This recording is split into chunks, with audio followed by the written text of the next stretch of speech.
Então, a organização segundo a NFPA 1710. A NFPA 1710, ela é uma normativa norte-americana que fala basicamente do padrão, né, da norma, vamos dizer assim, do guia, né? Quando se fala em norma, não quer dizer que tem que ser seguida literalmente, mas é um limiar inferior que os corpos de bombeiros nos Estados Unidos e provavelmente no mundo todo seguem para definir os padrões de organização do seu recurso operacional e de atendimento, em especial atendimento à comunidade.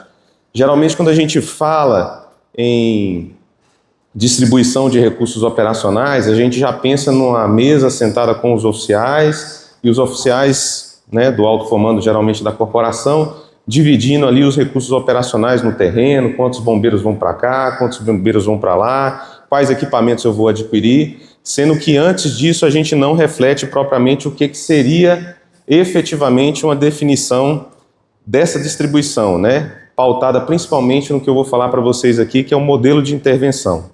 Então, geralmente, quando a gente decide fazer a aquisição de materiais ou o treinamento do pessoal, a gente não reflete, né? Eu acho que é uma realidade, inclusive de Brasília, né? De todos os estados. A gente não reflete como a gente vai responder àquela emergência. Então, tudo tem que começar com a nossa missão fim, né? Com o nosso propósito. O nosso propósito é atender a população bem, de uma forma eficiente, com o recurso financeiro que a gente dispõe. Não necessariamente com o que a gente sonharia ter, mas o que a gente dispõe, né? Então, geralmente, a gente tem poucos recursos humanos, a gente vive essa realidade hoje em Brasília, né? A gente vai perder até 2027, 1.000 bombeiros vão aposentar. Isso, para a gente, é um impacto muito grande, né? A gente vai reduzir a nossa capacidade operacional em 30%, pelo menos, e a gente tem que se reinventar na questão da disposição dos recursos que compõem as viaturas. Então, aquela viatura com 5 na guarnição, 6 na guarnição de combate a incêndio, né, combatentes, e um condutor, é fora da realidade do Brasil de uma forma geral, né? Então, tive a oportunidade de visitar o Ceará, por exemplo. O Ceará ele tem 1.600 homens distribuídos em 30 unidades operacionais. É uma realidade um pouco mais palpável, com 4 militares na guarnição, um condutor, né, um oficial ou um chefe de guarnição e uma linha de combate, né? Geralmente essa é a organização americana, eu vou mostrar para vocês aqui. E, basicamente, o modelo de intervenção ele não se pauta propriamente no recurso, tá? Então, o recurso que está, o recurso humano somente, mas o recurso material e como ele atende a comunidade, né? Quantos por cento das ocorrências operacionais são atendidas pelo aquele modelo de intervenção? É isso que geralmente tem que se questionar. Então, às vezes, por exemplo, Brasília, né? Quando eu era tenente, né, em 2004, né? Eu fiquei 2 anos aspirante, que não tinha vaga. Então, 2004 para 2005. Né, a gente tinha 5 viaturas no socorro do 2º Batalhão, né, o quartel de Taguatinga, onde eu servi durante 10 anos. Então, 5 viaturas hoje é irreal, é surreal, né? Não existe uma corporação que consiga manter uma unidade com 5 viaturas plena de recursos humanos e materiais. Por isso que essa apresentação, né, a pedido do Crispim e do comando da corporação, eu acabei escolhendo essa temática porque ela é introdutória para se falar de estratégia e tática. Não há de se falar em estratégia e tática sem antes se definir o modelo de intervenção, né? Se a quantidade de bombeiros ficar variando, se a quantidade de equipamentos for variável também, então não há de se estabelecer um padrão antes de se definir quem é que vai para a guerra, né? Tá certo? Então a NFPA ela fala que é o seguinte, no item 5, que é o item basilar ali, todos os itens são introdutórios antes desse item, ela fala que é o seguinte, a depender do risco específico, e o risco específico ele não está pautado só em se tem uma indústria petroquímica na região ou se tem um tipo de edificação que é mais combustível do que a outra. A NFPA classifica as edificações por tipo de combustibilidade da edificação, de madeira, de metal e etc. Com sistema preventivo ou sem. Quem é da área de serviços técnicos sabe muito mais do que eu. A depender do risco específico também está voltado para a quantidade de ocorrências operacionais que eventualmente aquela unidade atende. Ou aquela região, no caso lá é região administrativa, naquela região, município, bairro, etc., tem em relação à área de atuação do quartel que responde para aquela área. Então, o risco específico também é isso, é um risco ocupacional. Eu hoje sou comandante de área 2, né, que é a área oeste. Né? Se você juntar as ocorrências de todas as áreas de Brasília, não dá metade das ocorrências da minha área. Então a minha área tem 4 quartéis lá, que é Ceilândia, Taguatinga, Samambaia e Taguatinga. Taguatinga, Ceilândia, Samambaia e setor de indústrias de Ceilândia, que esses 4 quartéis a gente costuma chamar de Afeganistão, né? Ninguém quer ir para o Afeganistão, porque é um quartel que brada demais. Então são 20 mil ocorrências, 14 mil ocorrências, 17 mil ocorrências ano. Então, os bombeiros que geralmente vão para essas unidades são bombeiros que gostam de correr para socorro, e tem bombeiros que moram na cidade e não querem servir nesses quartéis. Então, esse risco ocupacional tem que ser levado em consideração na distribuição dos recursos operacionais, que basicamente é parte do recurso humano e o recurso material, incluindo as viaturas. A densidade demográfica. Uma das regiões que eu atendo lá, Ceilândia, tem 800 mil habitantes, né, que é uma cidade que eu morei muitos anos, né, cresci lá, meu pai tinha casa lá, eu e meus irmãos crescemos lá. Então é uma cidade muito violenta, né, tem muitas ocorrências, principalmente arma branca, arma de fogo, enfim, conflitos diversos, muitos homicídios, e é uma região que realmente puxa muito a nossa estatística de emergência médica. Entendendo que essa norma ela não vale só para incêndio, né? Eu estou falando aqui de uma forma ampla para depois eu falar mais especificamente do incêndio, tá, senhores? E a densidade demográfica ela conta muito porque geralmente as cidades ou as regiões mais populosas vão puxar a estatística de atendimento da gente para cima e, consequentemente, a gente vai ter que ter mais recurso operacional, ou mais poder operacional, que é o termo mais correto para ser usado para a gente ter uma intervenção mais eficiente, tá? A localização geográfica. A localização geográfica é imprescindível quando a gente tem a interação entre 2 unidades operacionais. Então, assim, dentro de um raio de 8 km, 6 km, 10 km, eu sei que a realidade de Brasília é muito diferente. Brasília é uma diagonal de 100 km, com 30 unidades operacionais, 26 multiemprego, que são unidades comuns, e 4 unidades especializadas, né, que conseguem responder a toda a área do Distrito Federal, diferentemente dos estados, né? Eu já dei aula no Paraná, como falei para os senhores, Ceará, Mato Grosso, e é muito diferente a realidade, senhores. Às vezes uma unidade operacional está a 200, 100, 300 quilômetros da outra.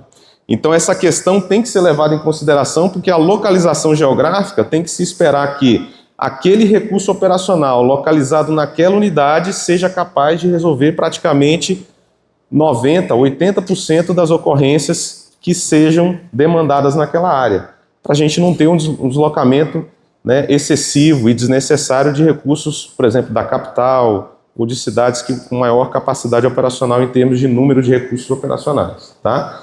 E aí, dessa forma, são definidas as composições das guarnições. Aí a gente passa a falar de recurso humano, né, que é o principal recurso que a gente tem, né? Eu costumo falar que lá em Brasília, quando eu entrei, eu acho que é similar ao que o nosso subcomandante-geral aqui, o subcomandante-geral de vocês viveu. Quando eu entrei, a gente tinha muito pouco equipamento de proteção respiratória, né? E eu costumo falar que o seguinte, no passado a gente tinha pouco e fazia muito, né? Hoje em Brasília, assim, sem uma crítica pontual a ninguém, a gente tem muito recurso operacional e faz pouco, em relação ao que a gente fazia antigamente, né? Então, os bombeiros mais antigos, eu peguei bombeiro da época de 80, 90, então a rapaziada que foi treinada ali, ferro e fogo, né? Choro e ranger de dentes, né? Na formação, sem EPR, sem muito equipamento, mas com muita vontade, né? Muita garra para sustentar o serviço que a gente desempenha. Eu costumo falar que os 90%, 80%, 95% que seja de aceitação que a gente tem hoje na corporação é graças aos nossos veteranos, né, os nossos bombeiros mais antigos que sustentaram aí, firmaram cadência no passado, para que a gente tenha hoje um reconhecimento da população só da gente sair na rua, né, sem fazer às vezes praticamente metade do que eles faziam. Então essa composição de 4, 5 e 6 é muito definida por isso. Ela não pode ser definida por manual. Definida por manual, que eu falo, é definida por técnica. Eu tenho que desenvolver determinada técnica. Não façam isso. Quando forem definir um modelo de intervenção, uma composição das guarnições, vocês têm que se pautar pelo recurso que vocês têm disponível. Não adianta nada eu ensinar aqui alguma coisa de tática voltada para uma guarnição de 4 ou 5.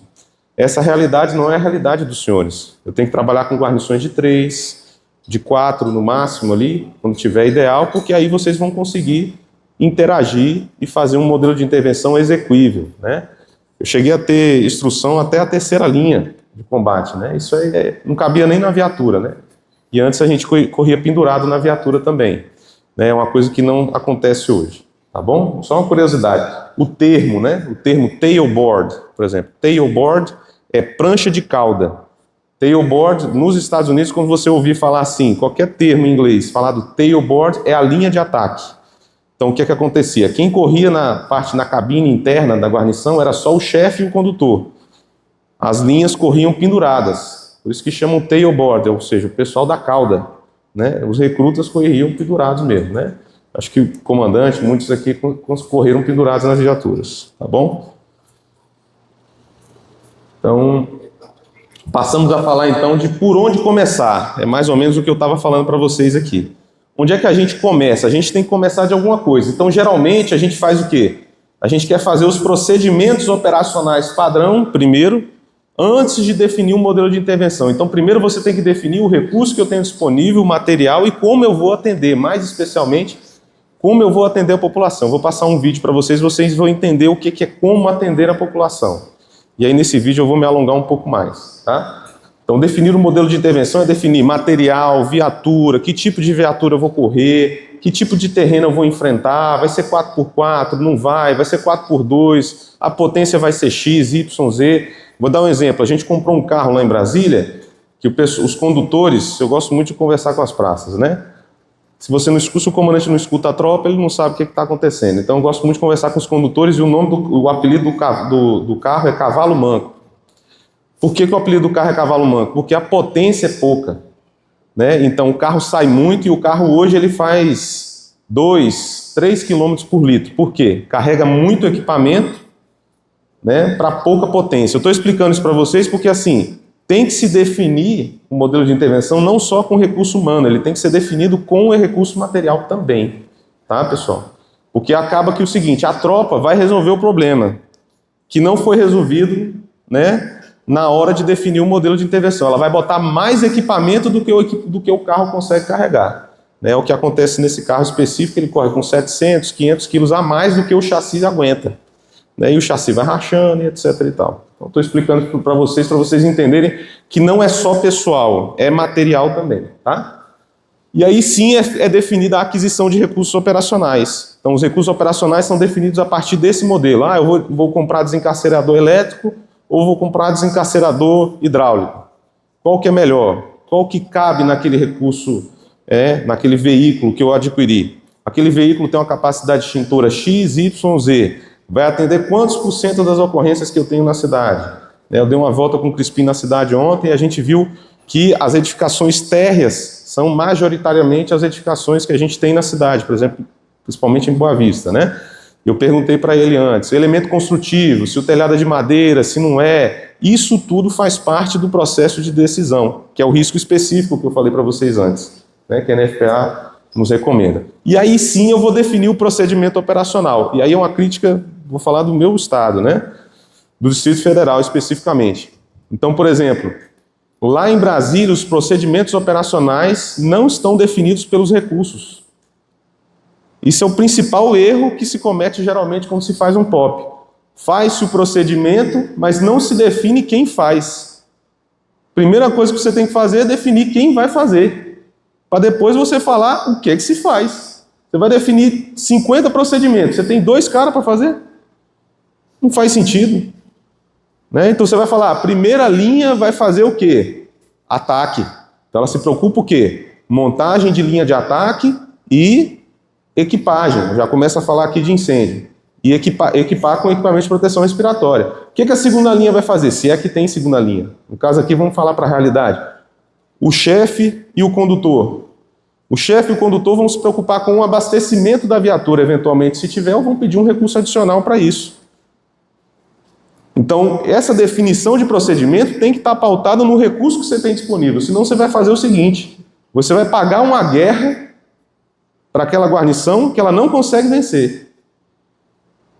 Você vai pagar uma guerra para quem não consegue vencer aquela batalha.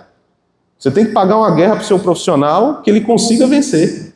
Ó, isso aqui, esse incêndio de residência, uma viatura tem que ser suficiente para resolver esse problema. Pronto. Isso é uma definição de modelo de intervenção, né? E não o contrário. Faz o procedimento para depois se definir onde ele encaixa. Eu vou tentar encaixar, tá bom? Isso parece elementar, mas como eu ouvi de um coronel que eu convivo lá na Secretaria de Segurança Pública, o Coronel Melo, é um Forças Especiais lá da polícia, aposentado, o óbvio tem que ser dito, né? Então parece óbvio, mas não é orgulho ou soberba, nada de falar o óbvio, não. É você falar o óbvio porque tem que ser dito. Às vezes falar o óbvio é necessário para que você entenda a necessidade de, humildemente, nós reconhecermos que a gente tem que voltar atrás, eu falo isso especificamente da minha corporação, e a gente tem que repensar como a gente atende a população. Para aquele risco ocupacional que eu falei para vocês, dos 4 quartéis que eu tenho na minha área, não aconteça. Né? O pessoal vai adoecendo, está ficando doente de tanta ocorrência, brada demais. Quem trabalha em Ceilândia, Samambaia, Taguatinga e setor de indústrias não dorme de noite no final de semana. Aquelas 60 horas que a Secretaria de Segurança fala, que geralmente são os crimes intencionais letais contra a vida, geralmente que é a hora, né? É a hora difícil ali do final de semana de trabalhar, ninguém quer ir para lá, tá certo? Então a gente tem que cuidar disso para a gente não ter um reflexo, inclusive, na saúde do nosso profissional. Então tudo está pautado no modelo de intervenção. Os senhores podem também chamar de modelo de atuação, né? Em cima desse modelo de intervenção, eu escrevi o modelo de intervenção de combate a incêndio do DF. Então o DF ainda estava naquela condição surreal de 5 combatentes mais um condutor, 6 numa guarnição. E eu escrevi um modelo de intervenção já reduzindo a capacidade operacional em termos de recursos humanos. A capacidade operacional não, a capacidade operacional é mantida, me corrigindo, é mantida, contudo reduzindo o recurso. Então a gente reduziu para 4 e 1. Né? Vai chegar um momento que a gente vai fazer 3 e 1.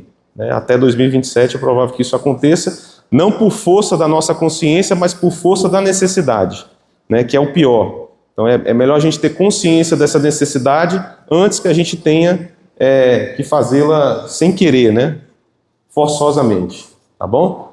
E aí, isso tudo não é invenção, né? Da minha cabeça. Então, esse modelo de intervenção, por exemplo, aqui, ó, a regulação 1910-134, tá? Ela fala do procedimento de 2 dentro, 2 fora. Aí eu passo a falar de incêndio. No incêndio, nós temos uma classificação das atmosferas, e uma das classificações, que é a classificação propriamente do incêndio em si, que está dentro da edificação, né, geralmente o pessoal gosta de falar incêndio estrutural, né? Incêndio estrutural ele é mais amplo do que o incêndio de edificação. O incêndio estrutural ele contempla também interior de aviões, interior de embarcações, então eu estou sendo bem restrito para falar de edificação. Quando a gente é amplo demais, a gente acaba pecando, né? A gente acaba errando e falando coisas que não cabem para todos os modelos. No modelo de intervenção em edificações, tem uma regra americana que não necessariamente é obedecida como a gente pensa, com uma guarnição só, que é o 2 dentro, 2 fora.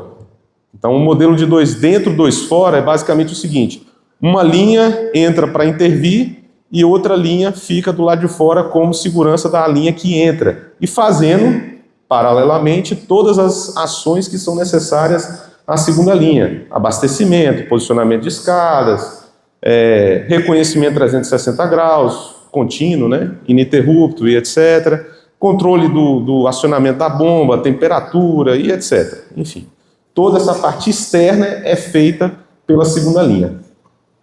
Diferentemente desse modelo aqui, a gente tem um modelo aqui, se vocês olharem, tem um bombeiro ali com capacete vermelho. Esse capacete vermelho geralmente é o comandante da viatura. Por isso que a gente tem que olhar para os modelos lá fora e não copiar literalmente. Então, no modelo deles lá, o comandante entra. Só que assim, se a gente parar para pensar intuitivamente, se o comandante entrar, ele vai ter o quê? Eu sou formado em educação física, ele vai ter um estreitamento perceptivo, vulgarmente conhecido como visão de túnel. Ele vai ficar focado na linha de ataque, ele vai perder o controle da operação, né? Então lá, quando eu escrevi um modelo de intervenção com o pessoal, na verdade foi eu, Carvalho, os comandantes de ala de serviço, a gente fez com que o comandante ficasse fora. Então ele acumula a chefia da segunda linha e ele é o chefe da guarnição também, tá certo? E fica um condutor. O modelo americano, ele inclui o condutor nesses 4 que ficam fora, porque o condutor vai equipado e usa EPR eventualmente se necessário for, tá? Então o modelo de 4, que geralmente é o modelo que tem no Ceará, que eu pego como modelo padrão, o Ceará tem um bom modelo nesse sentido, tá? Em termos de emprego de recurso. Aí depois a gente vai esmiuçar com o COI ao longo da semana a parte técnica do emprego desse modelo de 4 ou 3, tá? Mas basicamente é isso. Eu tendo 2 entrando na atmosfera imediatamente perigosa à vida e à saúde, a linha que fica fora ou a dupla que fica fora, ela é responsável pelo resgate, eventualmente, dos bombeiros que entram.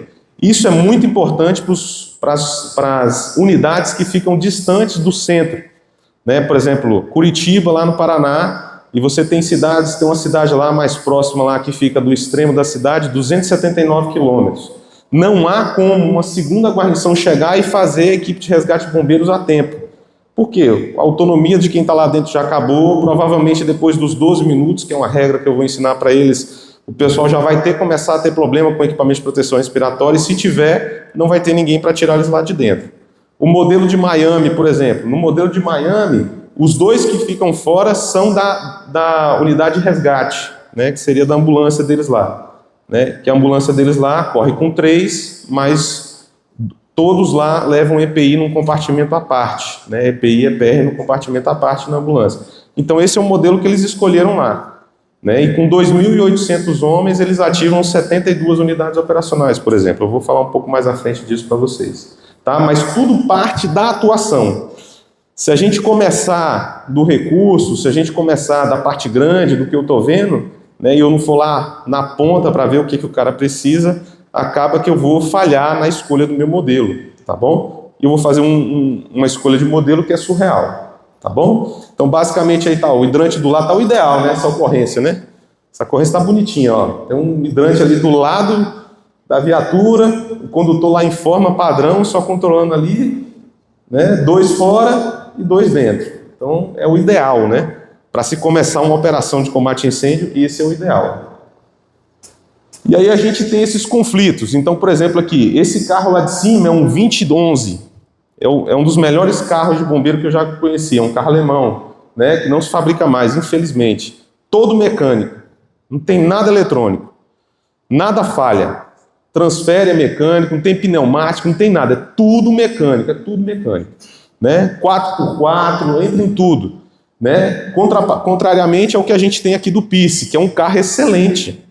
É o melhor carro de combate a incêndio que a gente já teve em Brasília, né? Que é um carro americano que tem cama, principalmente por uma característica que ele tem, que é a cama de mangueira. Então a cama de mangueira economiza muito pessoal, mas nada que a gente não consiga colocar num 2011. Eu estou falando desse conflito porque, por exemplo, assim, um 2011 com 3, às vezes o cara resolve.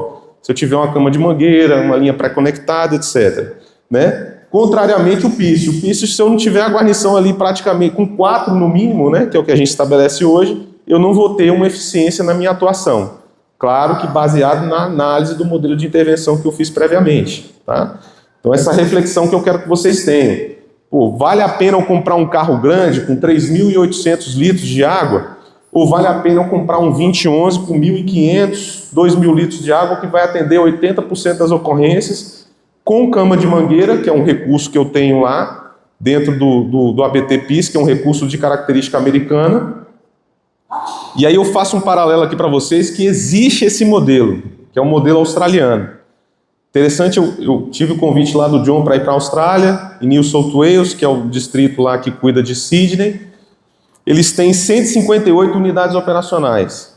158. E o modelo de intervenção deles em recursos humanos são 4. O condutor, o officer, que é o chefe, e o tailboard, que é a dupla de ataque, né? E eles fazem 2 dentro, 2 fora, fazem tudo. E eles têm um caminhãozinho mais compacto, né? Basicamente, eles têm 3 modelos de caminhão lá, só, para atender o departamento inteiro. São 3 tipos de caminhão.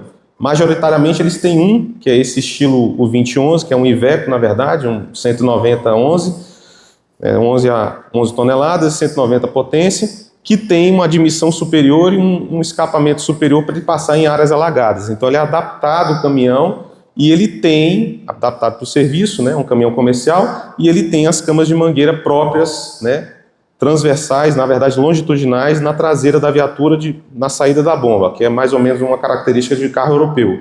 Tá? Então eles fizeram um mix entre o carro americano e o carro europeu, mas já dura 50 anos esse modelo deles. Se você pegar o carro mais antigo e o carro mais novo que tem no departamento, eles são muito similares, porque o modelo já perdura 50 anos. Vem dando certo, eles só aperfeiçoaram alguns equipamentos e alguns detalhes da viatura, e não queiram, como corporação eu falo assim, não queiram acertar de primeira. Né? Eu costumo falar que acertar de primeira é um em 1 milhão, né?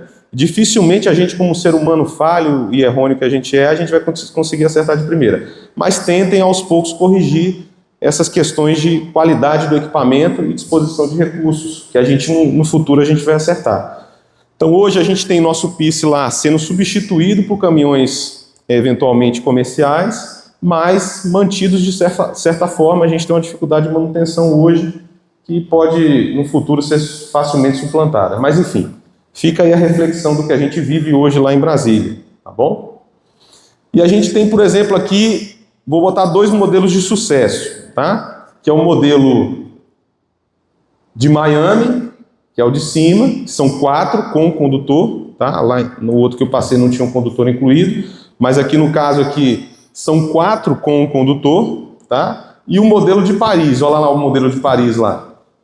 É o condutor, o chefe e 2 linhas. Né? Esse é o modelo de Paris. Paris consegue fazer, são 77 unidades, e eles atendem com esse caminhãozinho aqui, ó, estilo europeu.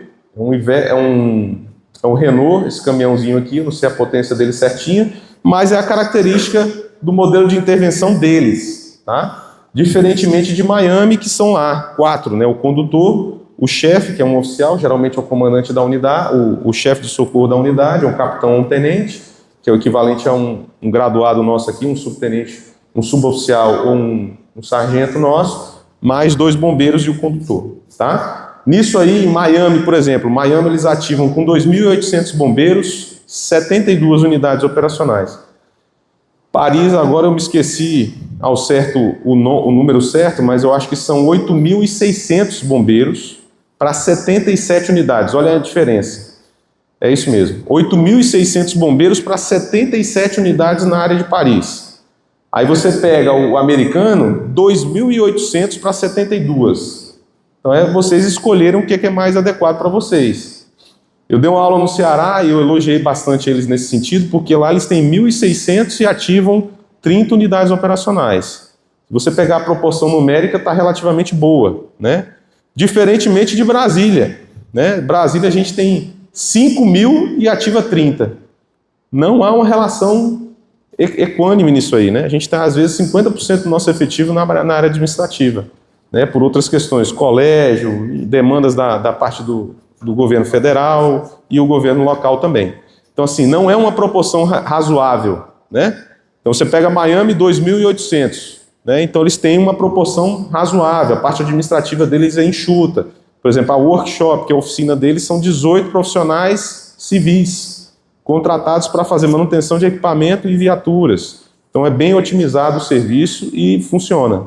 Tá? Em contrapartida, a disposição de recursos operacionais são 2 ou 3 helicópteros, são uma série de lanchas, e as viaturas de socorro padrão são esses caminhões americanos, que é o caminhão da cultura americana, é um caminhão NFPA, fabricado praticamente artesanalmente, e é o que serve para eles. Mas você vê que a otimização de recursos é bem diferente, né? Eles usam um recurso mais reduzido. E aí, contrapartida, Paris já usa o quê? Força de trabalho maior. Paris, eu trouxe Paris aqui porque Paris é um bombeiro militar, né? É um bombeiro militar oriundo do Exército. Então, os bombeiros sapadores vieram do Exército, especificamente da área de engenharia, dos batalhões de engenharia. E aí tem a história lá da época de Napoleão, da época de Luís XIV, na verdade, do incêndio no Palácio, em que os bombeiros profissionais, na época não eram militares, né, não conseguiram apagar o incêndio, e o Exército entrou com a sua força militar, com os sapadores em específico, e conseguiram resolver o problema do incêndio, e aí sim, né, desde então, o bombeiro de Paris foi instituído, tá? Mas especificamente por um decreto de Napoleão em 1700 alguma coisa. Né? Não vou lembrar a data certinha, não. Mas enfim, Fiz a comparação de um bombeiro paramilitar americano, que eles têm uma organização similar à nossa, mas não são militares, e os bombeiros militares, né? Tem Marselha também, que é na França e é militar. Tá? E aí eu vou querer que vocês assistam esse vídeo aqui. Esse vídeo é interessante, né? Eu ia passar um vídeo mais longo, mas esse vídeo aqui para os senhores, que os senhores têm um tempo devido, é mais propício, tá? Para a gente ter uma noção real do que realmente é importante, tá? Eu vou deixar ele rodar aqui para os senhores. Deixa eu só controlar o tempo aqui, para os senhores terem uma noção do como a gente define o modelo de intervenção.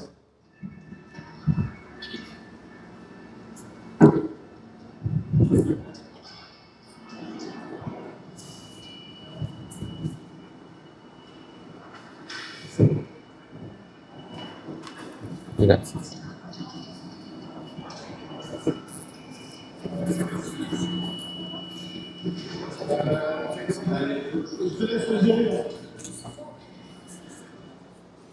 Um incêndio acontecido. Esse incêndio aconteceu na França. Eu vou voltar aqui e eu vou comentar o vídeo, porque é importante. Observa que tem uma vítima lá na basculante no sótão, né? Observa que tem essa janela, não está pegando fogo aqui, ó, embaixo. Já a lateral tá. Observa que nesse próximo vídeo, nesse próximo take, a janela que não estava pegando fogo já está pegando fogo, tá? A fumaça, né, que é quente, opaca, móvel, tóxico, inflamável, ela entrou em combustão.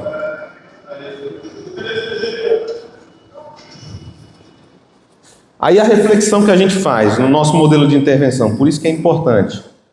Do modelo de intervenção, que é o que eu falei, a gente define recurso. Do recurso, a gente define o procedimento operacional. Por que eles não jogaram água naquela janela? Do lado de fora. Vocês concordam? Se eles jogassem água da janela, provavelmente a janela ao lado não teria entrado em ignição, os gases não teriam entrado?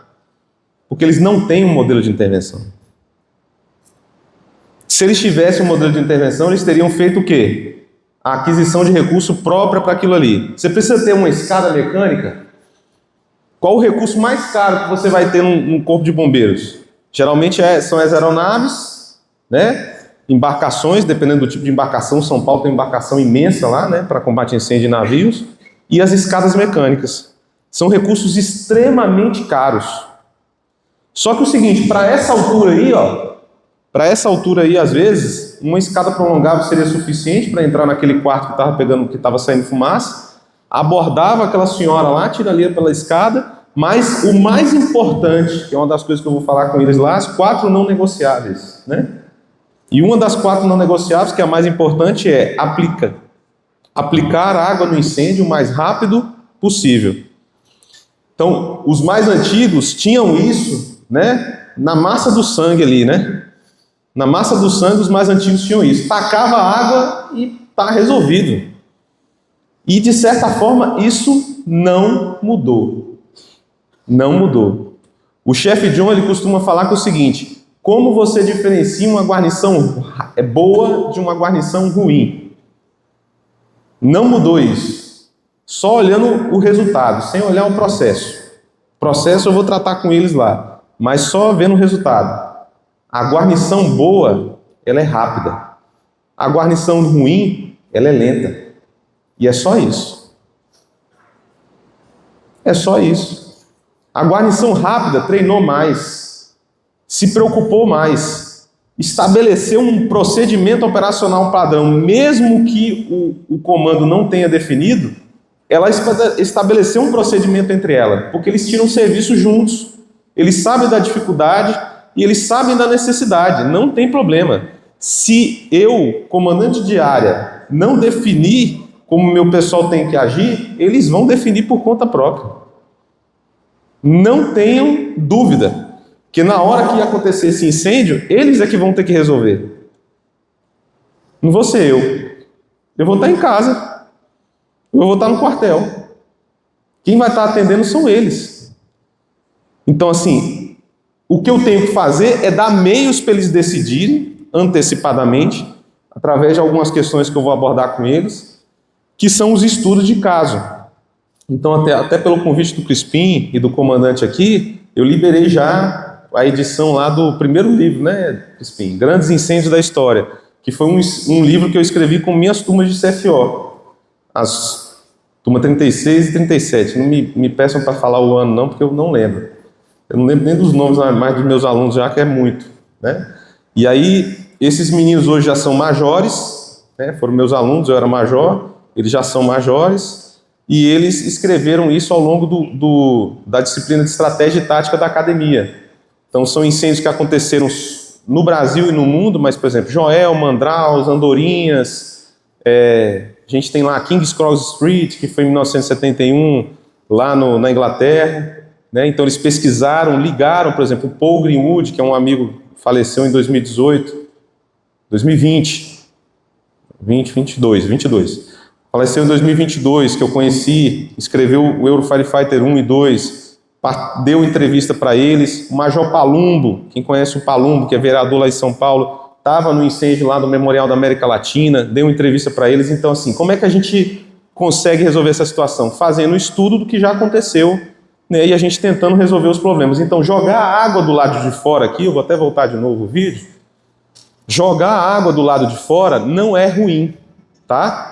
Inclusive, hoje chama-se de ataque transicional ou ataque de transição. Você joga ali, ó, e aplica do lado de fora a altura suficiente, menos de 2 andares ali, e você já consegue o quê? Evitar que o incêndio continue o seu desenvolvimento. Não é que você vai resolver o problema, né? Mas é uma das coisas que eu vou ensinar para eles.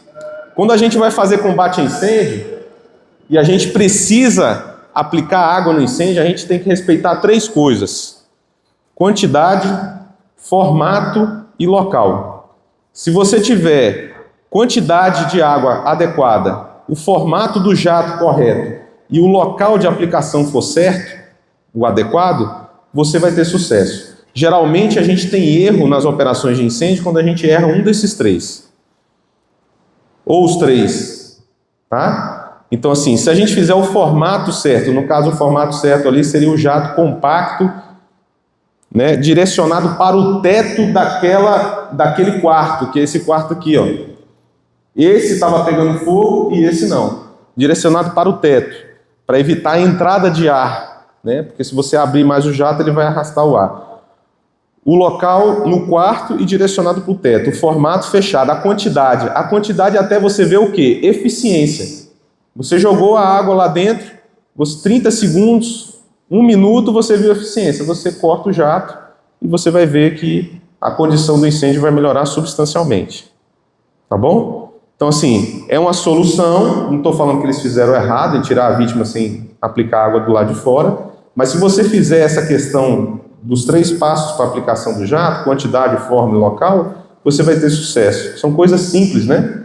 Que a gente pode fazer no nosso dia a dia e que eu posso definir no nosso procedimento operacional padrão. Então, eu não preciso dessa escada.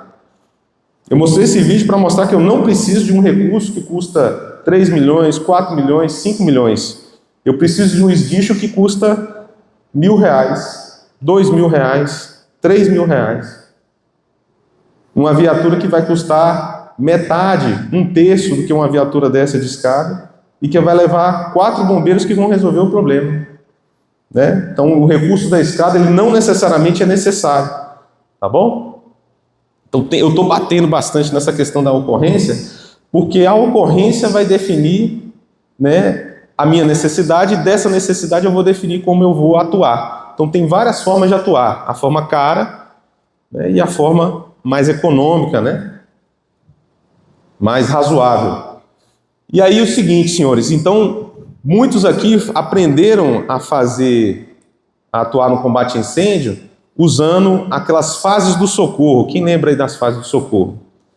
Quem aprendeu fase do combate a incêndio ou fase do socorro? Aviso, partida, deslocamento, quem lembra disso aí?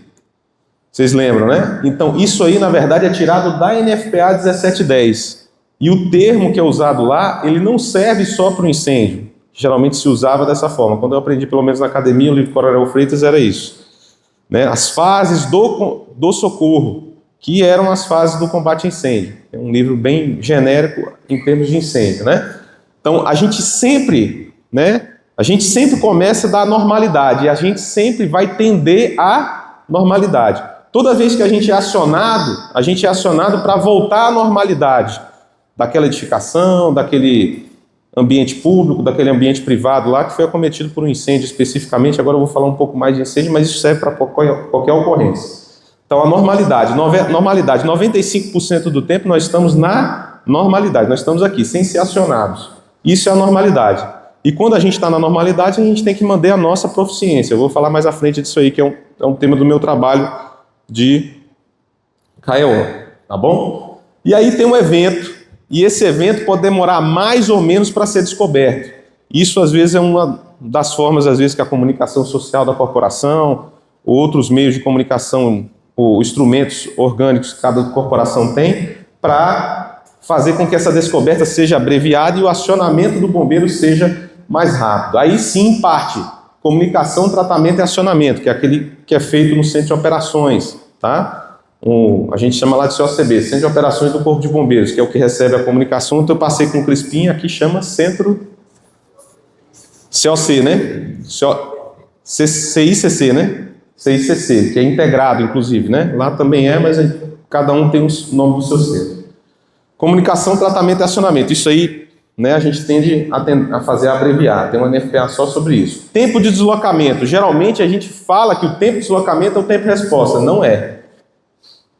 Eu vou explicar para vocês quando é que se dá o tempo de resposta.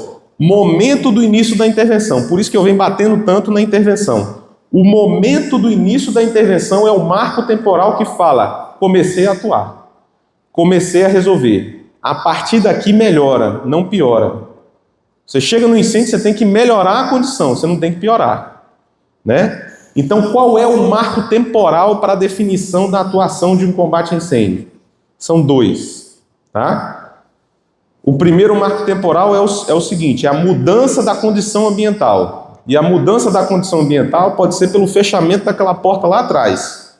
Quando eu faço o fechamento daquela porta lá atrás, ou das janelas, etc., eu estou fazendo o quê? Eu estou atuando por um dos 3 métodos de extinção, que é a restrição de comburente. Fechei a porta, iniciei minha atuação. Então, não necessariamente eu preciso aplicar água. Apliquei água naquela janela. O que aconteceu? Tempo-resposta. Início da atuação. Esse é o primeiro marco temporal. Mudança da condição ambiental. Por isso que não é aplicação de água, nem fechamento de porta. É um ou outro, nesse primeiro ponto. O segundo ponto é o que vocês viram no vídeo. É quando eu abordo a vítima. Então eu tenho vidas em risco. Vidas pode ser o quê? O próprio bombeiro ou a pessoa que está na edificação, que habita a edificação. Cheguei na vítima, não retirei. Cheguei na vítima, abordagem, tempo-resposta. Então o marco temporal da intervenção ele é quando da abordagem da vítima ou a mudança da condição ambiental. Por isso que é tão importante. Aí eu vou dar um exemplo do estudo de caso que eu fiz na minha monografia de KEO. 14 de maio de 2018, 5h31 da tarde, bradou um incêndio na Asa Norte, bloco M, apartamento 604, um coronel da reserva do Exército Brasileiro. Tá? O apartamento queimou todo. Para quem entende de segurança contra incêndio, tem um relatório da NFPA que ele é publicado a cada 2 ou 3 anos. São 3 anos. Ele é feito em 2 anos e publicado no terceiro. Que ele fala que é o seguinte: quando você passa do compartimento do incêndio, né, você tem uma chance de ter vítima de ter vítima fatal. De uma vítima para cada 10.000 ocorrências. Uma vítima para cada 10.000 fatal, para cada 10.000 ocorrências. Quando esse incêndio sai do compartimento de origem e passa para o compartimento do apartamento, a chance ela passa para 4. 4 vítimas para cada 1.000. Só que quando esse compartimento, o apartamento fora do compartimento de origem passa para o apartamento e do apartamento ele passa para o apartamento ao lado, essa chance de ter vítimas passa para 8, vítima fatal. Só que quando ele passa do andar, passa para 32. Então não é linear, é exponencial. Então, quanto mais tempo eu levar para controlar um incêndio, pior fica. Por isso que o momento da intervenção é tão importante. Não só na questão da progressão do incêndio, mas na quantidade de vítimas fatais que possivelmente eu vou ter. Certo? Então, assim, eu falo porque Brasília não tem uma estatística madura com relação a isso. A gente deveria ter. Mas eu estou usando a NFPA, porque a NFPA, né, os relatórios americanos têm um pouco mais de confiabilidade com relação a isso, porque eles têm um pouco mais de experiência e preocupação. O Código de Segurança contra Incêndio deles é de 1951. O de Brasília, não sei o dos senhores, mas o nosso lá de Segurança contra Incêndio é 2001. Já tinha acontecido Joelma e Andraus. Então, assim, né, então geralmente eu uso esses dados deles, não porque eu goste deles ou não, é porque realmente eles têm um pouco mais de experiência e são provados pelo tempo. Tá? Então, o momento da intervenção são esses dois marcos. E aí eu passo controle ou mitigação, que é aquela questão da mitigação, né? O controle, eu faço aquela aplicação de jato externo, como eu mostrei no vídeo para vocês, e aí isso eu tenho um controle. Eu não tenho a extinção propriamente, mas eu tenho um controle inicial. E daí eu passo para recuperação, que é o quê? Reabastecimento de água das viaturas, reabastecimento de cilindros. O pessoal tem que tomar banho, né? Isso é uma coisa que tem que falar com o pessoal lá dos instrutores, né, Crispim? Porque senão eles passam só o lencinho e tá tudo certo. Tem que tomar banho porque a descontaminação, né, a gente tem que limpar, cuidar da absorção na pele é muito alta, né, óleos, vias aéreas, então a gente evita, né, e o pessoal está recomposto para o quê? E volta para a normalidade. Então nós sempre vamos tender à normalidade. A gente tem que sempre tender à normalidade. Quanto antes a gente resolver essa questão, esse tempo que a gente leva entre uma normalidade e outra, melhor. Tá? Beleza? E aí na normalidade a gente tem que fazer uma coisa importantíssima, que é a manutenção da proficiência. Então 95% do tempo a gente não está acionado. O que a gente tem que estar fazendo? Treinando. Que é o que o Crispim está fazendo com os meninos. E treinando diariamente. Eu preciso de simulador? Preciso. Simulador é importante? É. Mas mais importante que o simulador é o quê? Esguicho, mangueira e equipar. Essas questões básicas são as mais importantes. E eu vou mostrar para vocês. E aí a gente tem as doutrinas, né? Por exemplo, olha o estilo que esse americano está segurando a mangueira. Não tem manopla, né? Não tem controle, o controle da vazão, assim, geralmente o esguicho deles ali está aberto, porque eu cortei o jato d'água. A técnica deles de progressão é move and flow, ou seja, é movendo e resfriando, usam uma quantidade muito grande de água, por quê? Eles têm um hidrante em cada esquina. Então, assim, esse modelo, de certa forma, em termos de abastecimento, não é tão adequado para nós. A gente tem uma referência para nós aí, que é o Pacheco, né?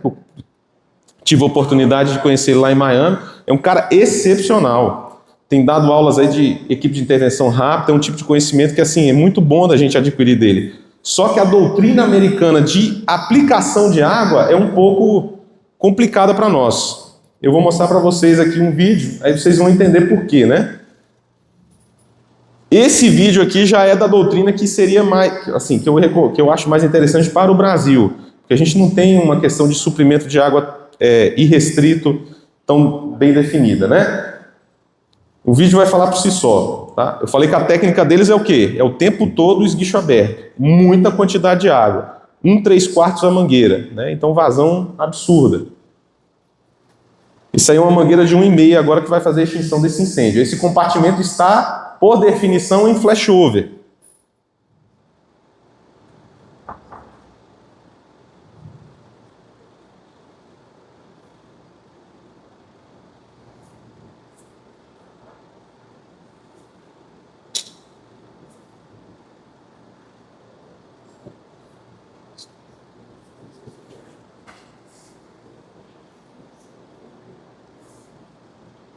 O incêndio está extinto. O incêndio está extinto. Ele só vai fazer agora a parte de rescaldo. Então, assim, se ele abrir um esguicho ali 2, 3, 4 segundos, foi muito. Então, pelo cálculo de vazão aí, a gente vai ter aí mais ou menos o quê? 1 litro, 2 litros de água que ele usou para fazer a extinção de um incêndio em total, né, uma generalização total do ambiente. Por definição, esse compartimento é um compartimento em flashover. Tudo que estava dentro do compartimento estava em ignição, tudo. e ele fez a extinção muito rapidamente com a aplicação do jato. Olha só, o tempo de aplicação é quantidade. A abertura do jato, aquele jato cone fechado, é o formato. E o local certo. Ele começou na fumaça e depois ele foi para a base, combustível. 36% da energia liberada no incêndio desse é proveniente da fumaça, mas 64% é proveniente da base combustível. Ou seja, atacar o sólido inflamável é o mais importante, porque todo sólido inflamável, no caso desse incêndio aí, porque era basicamente sólido inflamável, classe A, dele que provinha, né, a fumaça quente, opaca, móvel, tóxica, tá? Em alta temperatura, beleza? Esse aqui é o chefe John McDonnell, 2013. E aí o que acontece? A gente fez uma experiência em Brasília, eu era comandante do grupamento de proteção, de prevenção e combate a incêndio urbano, né? Em 2023, né? Meu último ano de comando lá, fiquei 2 anos lá. E aí a gente fez a manutenção da proficiência. O que era a manutenção da proficiência? Como eu falei, Brasília é uma diagonal de 100 km. Então o que a gente fazia? Chamava as unidades iam ao centro de treinamento operacional, e no centro de treinamento, eu já estou quase terminando, viu, pessoal? E as unidades iam para o centro de treinamento operacional e faziam a manutenção, o teste diagnóstico para a manutenção da proficiência. 30% do meu efetivo não sabe equipar com EPR. Não sabia. 30% do meu efetivo não sabia. Botava a máscara por cima da bala. Eu estou falando de Brasília. 30% não sabia colocar a máscara. 30% não sabia colocar a luva. 30% não sabia equipar. Básico. Não é nada de outro mundo. Básico. 30% não sabia. 75% tinha condições. Tá bom? Quando a gente ia para o esguicho, aqui eu tenho praticamente todos os tipos de esguicho selecionáveis. Esse laranja do meio aqui é o Fog Fighter. O Fog Fighter foi o primeiro esguicho para controle de resfriamento de fumaça inventado no mundo. Foi feito pelos suecos. É um esguicho que pesa mais de 3 quilos. Né? Só tem 2 regulagens de vazão, 100 e 300 litros. Né? E basicamente é um esguicho para ser feito pulso, ele não tem jato compacto. Né? E os outros já são evolução. Esse aqui é o que eles usam na Austrália, que é um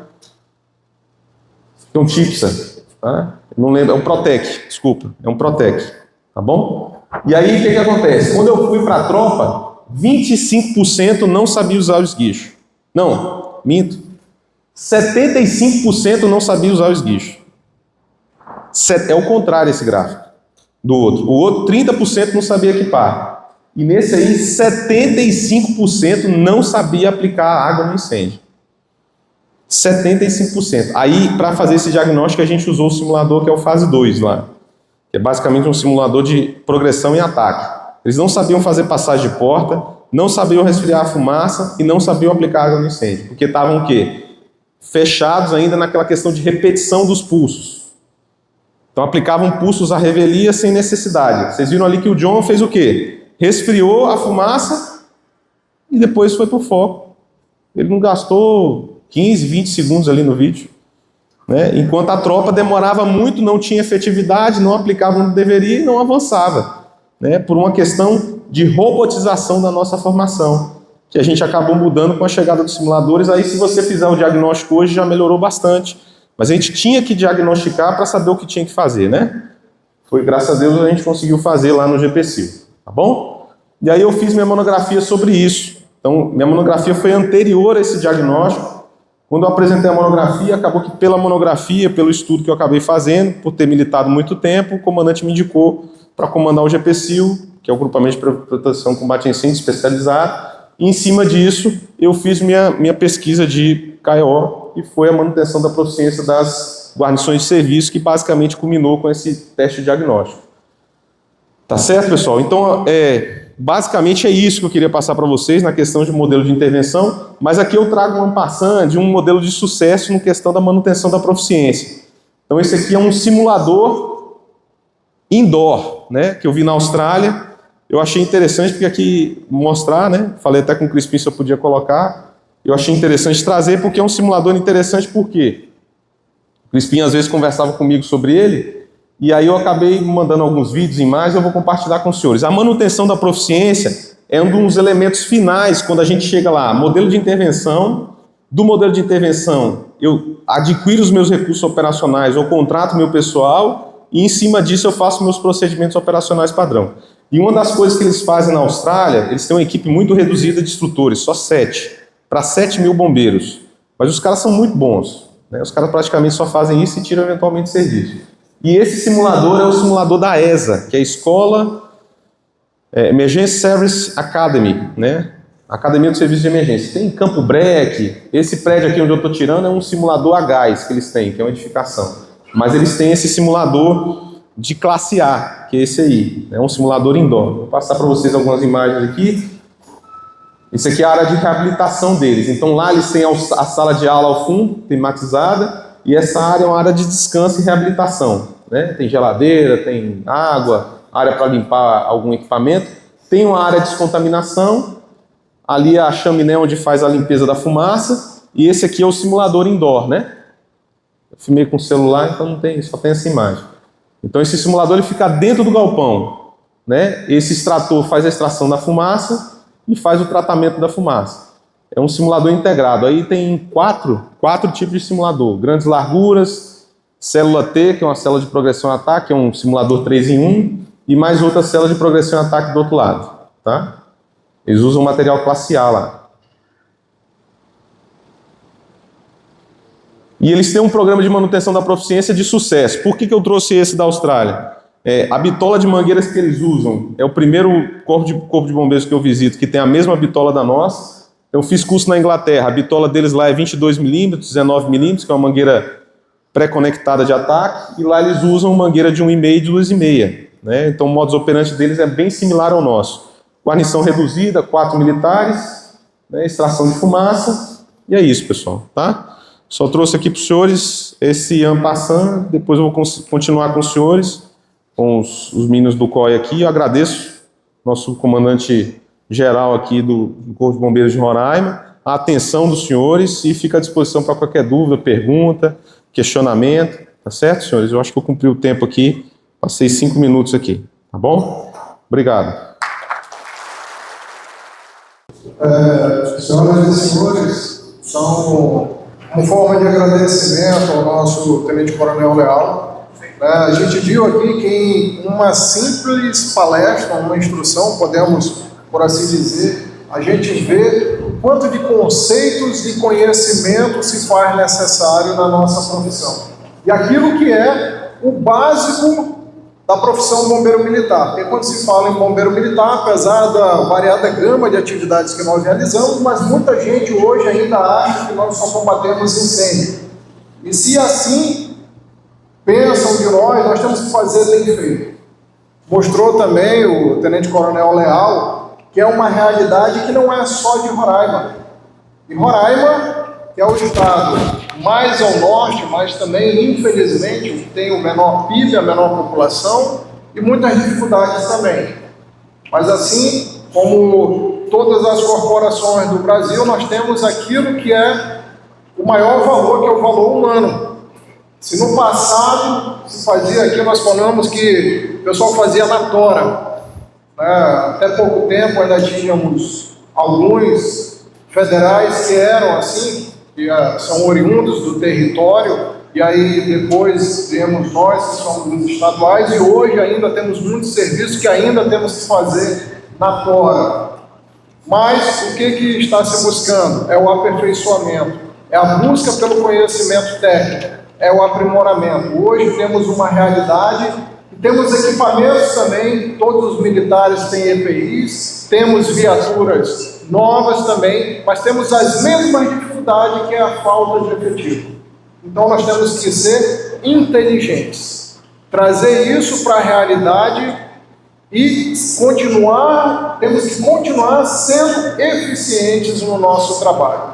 Então uma simples palestra mostrou aqui o quanto que é importante esse conhecimento, o quanto que é importante a atualização e o estudo de casos de cada incêndio.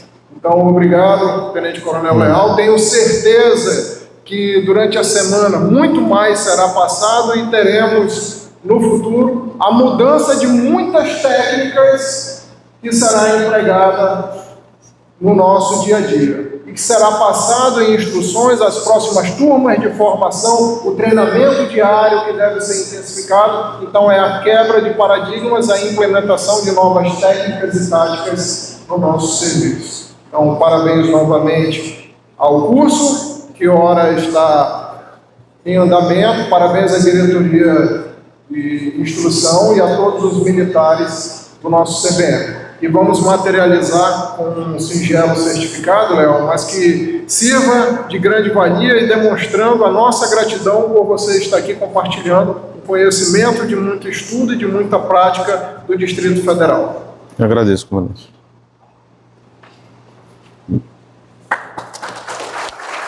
Obrigado.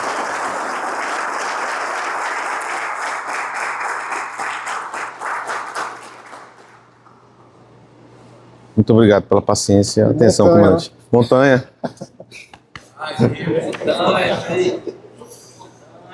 Isso.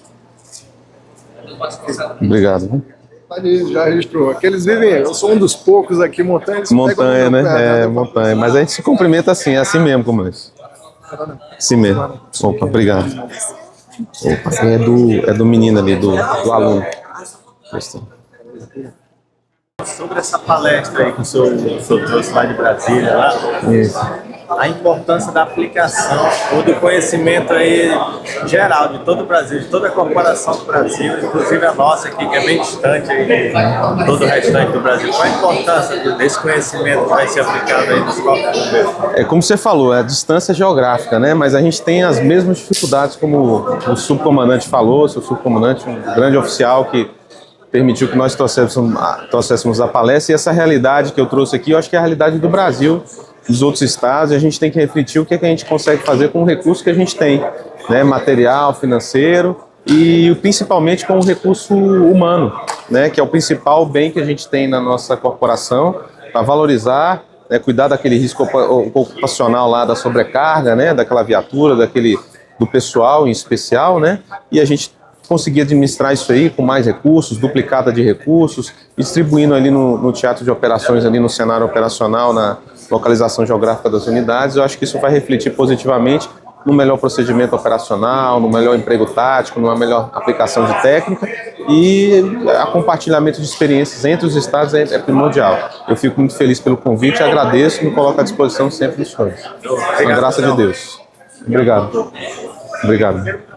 Dando continuidade às instruções do curso de operações de incêndio que está sendo realizado aqui no nosso Corpo de Bombeiros Militar do Estado de Roraima, trouxemos também do CBM-DF do Distrito Federal o Tenente Coronel Leal, que é um expoente, um especialista nessa área de combate a incêndio urbano, que também tem muito conhecimento, inclusive internacional, e está trazendo novas técnicas e táticas que vai auxiliar, acrescentar na formação da nossa tropa, do nosso curso, que posteriormente será difundido para todos os bombeiros militares. E temos certeza que isso vai trazer uma eficiência maior nos combates a incêndios realizados pela nossa corporação.